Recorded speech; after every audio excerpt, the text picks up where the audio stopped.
नमस्कार मेरे दोस्तों। आज अपन जो जान रहे हैं वो अनंत चतुर्दशी के बारे में जान रहे हैं। अनंत चतुर्दशी वो होता है जब ये एक साल के अंदर भाद्र पक्ष की जो अनंत चतुर्दशी आती है उस दिन होता है। और अनंत चतुर्दशी का जो व्रत है वो जब भगवान श्री कृष्ण ने युधिष्ठिर की भेंट होती है उस समय इन्होंने एक लीला बताई। वो लीला एक ऐसी थी कि उस समय उन्होंने राजपाट वगैरह सारे पांडवों के सारे राजपाट वगैरह चले गए थे। वो वन का जो कष्ट भोग रहे थे उस समय क्या हुआ कि भगवान हरि से अनंत से उनकी मुलाकात होती है। और उन्होंने एक व्रत का अनुष्ठान करने के लिए कहा। उन्होंने कहा कि आप एक अनुष्ठान कीजिए धर्मराज जी, उसके बाद के अंदर आपको बोले तो वापिस आपको राज्य की श्रेष्ठता जो आपके मन के अंदर है वो मिलेगी। और इसलिए 14 वर्ष तक आप इसका अनुष्ठान कीजिए। लगातार 14 वर्ष के अनुष्ठान करने के बाद के अंदर आपको मिलेगा। और विशेष करके उस दिन जो आपको क्या क्या ध्यान रखना है उसके बारे में अपन जानेंगे। विशेष करके जो ध्यान रखने वाली वो बातें हैं कि व्रत करते समय आपको सुबह जल्दी उठना है, स्नान करना है, निवृत्त होना है। उसके बाद के अंदर आपको साफ पे पीले वस्त्र को धारण करना चाहिए और भगवान श्री विष्णु का ध्यान करना चाहिए। और उसके बाद के अंदर आपको व्रत का संकल्प करना चाहिए। उसके बाद के अंदर आपको स्थापना करके अष्टदल कमलों के द्वारा आपको भगवान श्री विष्णु की प्रतिमा के आगे आपको केसर, कुमकुम, हल्दी, फूल, अक्षत्र, फल वह भोग आदि का भोग वह देना चाहिए। अनंत चतुर्थी का जो भोग होता है वो विशेष करके खीर का भोग लगता है भगवान को। और उसके बाद के अंदर तुलसी के पत्ते को जरूर उसके अंदर डाले, ताकि क्या है कि व्रत के दिन का जो उपाय है वो अच्छा होता है। और जो गणेश चतुर्थी का जो समापन होता है उसके बाद के अंदर भगवान विष्णु श्री अनंत की ही पूजा होती है। माना जाता है कि अनंत चतुर्दशी के दिन के अंदर भगवान श्री विष्णु की पूजा होती है। उसके अंदर जीवन काल में जो भी कष्ट आते हैं उनका निवारण होता है। और प्रत्येक व्यक्ति के अनंत दुखी बोले तो बहुत दुखी होता है तो उसको सुख और शांति का वैभव मिलता है। और इसका जो मंत्र होता है वो होता है अनंत संसार महासुभद्रे मग्र समोम युद्ध भार वासुदेवाय वासुदेवाय अनंत रूपो विराजमान जक्ष्यमं हानुतं सूत्राय नमो नमस्तते लक्ष्मीकांतं कमलनयनं योगी विद्याम गमस्तत्य।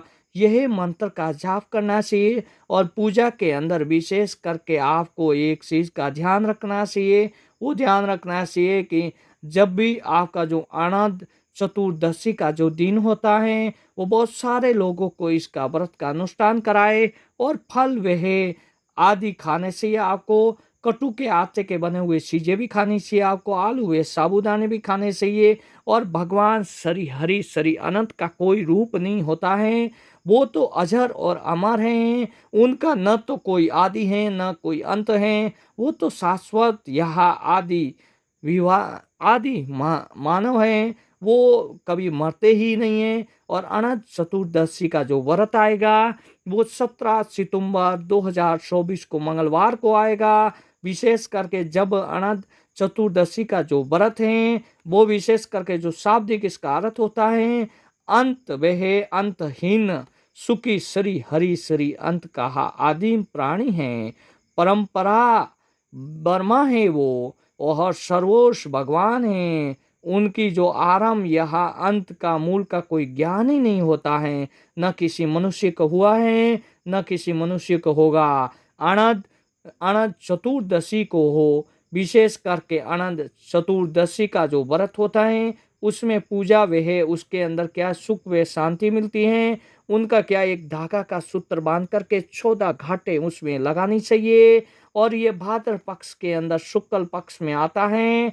और विशेष करके आपको जैसे अब अनंत चतुर्दशी का जो पाठ होता है उसमें महिला के है बाएं हाथ के अंदर बाजू पे आप लोग गांठा बांध सकते हैं। और जो पुरुष होता है उनके दाहिने हाथ के अंदर आप बांध सकते हैं। और सुबह आपको जल्दी उठ करके और नदी या फिर नाले के अंदर उसका विसर्जन करना है। ये जो इतिहास था, उनका जो इतिहास एक ऐसा है कि भगवान श्री कृष्ण ने युधिष्ठिर को कहा कि जब सतयुग समय की बात है, एक ब्राह्मण ऋषि रहते थे, एक नगर के अंदर एक ब्राह्मण ऋषि रहते थे। उनका नाम सुमंत नाम का एक ऋषि थे। वो वशिष्ठ गोत्र के ब्राह्मण थे। उनकी जो स्त्री का नाम दीक्षा था, उनके लड़की का नाम शीला था। और जब क्या हुआ कि बुखार वगैरह ज़्यादा आने के कारण, जबर आने के कारण से उनकी जो पत्नी थी, जो दीक्षा जो पत्नी थी, उनकी मृत्यु हो गई। और उसके बाद के अंदर सुमंत जो ऋषि थे, उन्होंने अग्निहोत्र कर्म की रक्षा करने के लिए दूसरा विवाह किया। और जो दूसरा जो विवाह किया, वो कुरकुशा नाम की एक बोले तो ब्राह्मण पुत्री से उनका विवाह हुआ। और दूसरा जो कुरकुशा विशेष करके एक ऐसी एक स्त्री थी जिनको सीधा कहते थे तो उल्टा मानती थी, उल्टा कहते थे तो सीधा मानती थी। किसी भी काम के अंदर उसको उल्टा कहना पड़ता था, जब जाके सीधा मानती थी। तो उस समय क्या हुआ कि जो सुशीला जो थी, लड़की थी, उनकी आयु बड़ी हो गई थी, वो विवाह के योग्य थी।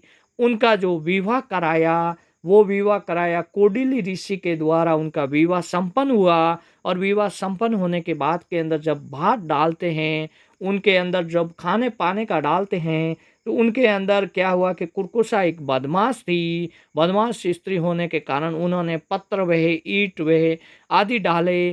तब क्या हुआ कि बहुत दुखी थी सुशीला, बहुत दुखी थी, क्योंकि वो बहुत ही इंटेलिजेंट थी। वो खुद जानती थी उस बारे में कि मेरी माँ बहुत क्रूर हैं और वो ऐसा ही करती हैं। तो जब क्या हुआ कि नदी के किनारे पे रुके, तो उन्होंने नदी के अंदर पानी पीने या नदी के अंदर पानी लेने का कह कर के वहाँ से निकल पड़ी। और जब वो वहाँ से निकल पड़ी, तब वो उसने सोचा कि मैं अपनी जान दे करके यहाँ से अपना जीवन की लीला समाप्त कर देती हूँ। अब क्या हुआ कि सारी स्त्रियाँ वहाँ पे इकट्ठी हुई थी। और जो नदी के किनारे के अंदर बहुत सारी स्त्रियाँ इकट्ठी हो रखी थी, उन्होंने वस्त्र धारण और देवी देवता की पूजा कर रहे थे। सुशीला ने पूछा कि आप क्या कर रहे? तो उन्होंने कहा कि हम अनंत व्रत कर रहे हैं। तो सुशीला को कहा आप भी कीजिए अनंत व्रत। तो उन्होंने कोडिली ऋषि का नाम लेकर के अनंत चतुर्दशी का जो व्रत किया, उसके बाद के अंदर अनंत चतुर्दशी का जो व्रत किया, उसके बाद के अंदर जब वो जा कर के वापस गई, तो जो पत्थर और ईंटें या फिर टुकड़े थे पत्थर के, वो खीर या पंचमेवा के रूप के अंदर धारण हो गए। सारे जने भोजन कर रहे थे, उनको बहुत बड़ा आनंद आ रहा था। ये देख कर के जो सुशीला बहुत ही सुख सुविधा से एकदम अलग से हो गई। उन्होंने कहा भगवान श्री अनंत की अलग लीला है। तो उसके बारे में कोडिली ऋषि ने फिर इनको पूछा कि आपके अंदर जो धागा जो बांधा हुआ है, वो बोले कौन सा है? तो कि ये धागे के कारण से आपको सारी सुख की सुविधा होती हैं। तो उन्होंने कहा सारा कमाया हुआ तो हमारा है, ये क्या है? ऐसा करके उनका धागा ले करके अग्नि के अंदर, चूल्हे के अंदर उन्होंने डाल दिया। और चूल्हे के अंदर जब वो डाला, जब डालने के अंदर वो जल करके राख हो गया, तब कौटिल्य ऋषि का धीरे धीरे करके सारा बोले तो जितना भी जो कमाया हुआ सारा धन दौलत थी, सारी समाप्त हो गई। वो एक गरीब हो गया। उसके बाद के अंदर एक दिन उसकी दुर्दशा ऐसी हो गई, तो कौटिल्य ऋषि ने दुखी होकर के संपत्ति वगैरह सारा का लाश हो गया और पीछे कोई बसा ही नहीं। उस समय क्या करा कि उस समय कौटिल्य ऋषि ने बोले सुशीला से पूछा कि ऐसा कौन सा व्रत है जो करने से सारे काम हो सकते हैं? तो उन्होंने कहा एक व्रत है, अनंत चतुर्दशी का व्रत आता है, वो 12 महीने के अंदर एक बार आता है। वो व्रत धारण करने से आपको सुख सुविधा वे हैं, ऐसा आराम मिलेंगे। तो कि भगवान अनंत कहाँ रहते हैं, भगवान हरि अनंत कहाँ रहते हैं, उसका पता नहीं मेरे को। और फिर वो नदी के किनारे किनारे जाते रहे। उसके बारे के अंदर फिर वो आगे गए तो एक वटवृक्ष का पेड़ मिला। उसको पूछा कि क्या आपने श्री हरि को देखा है?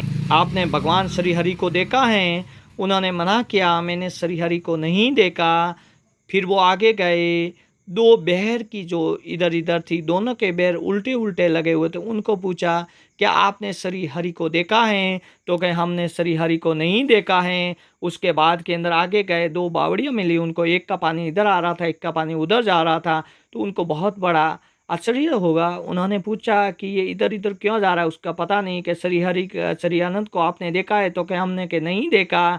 ऐसे कर के वो बहुत बड़े दुखी हो गए। उन्होंने पेड़ के नीचे जाकर के सो गए, भगवान श्री अनंत है ही नहीं, ऐसा कह गया। और भगवान श्री अनंत की ऐसी एक लीला हुई, उन्होंने वहाँ जा कर के बोले तो उनकी जब आँख खुली, जब उनको महसूस हुआ, जब वो श्री अनंत के लीला के अंदर आप आनंद उठा रहे थे, तब उन्होंने पूछा कि मेरे को तो मैं तो आया ही नहीं, इधर कैसे लाया गया? तो क्या आपको भगवान श्री अनंत ने लाया?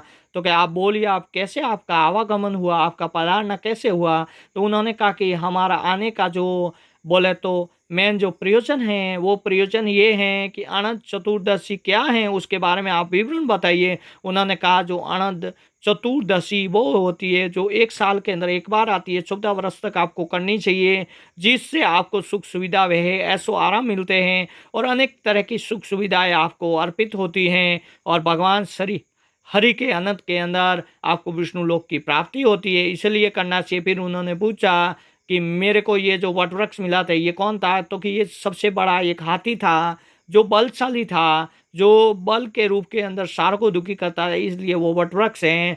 तो के 2 जो बेर मिले थे वो कौन थी? वो देरानी-जेठानी थी, वो हमेशा लड़ती रहती थी, इसलिए उनकी ये दुर्दशा हुई है।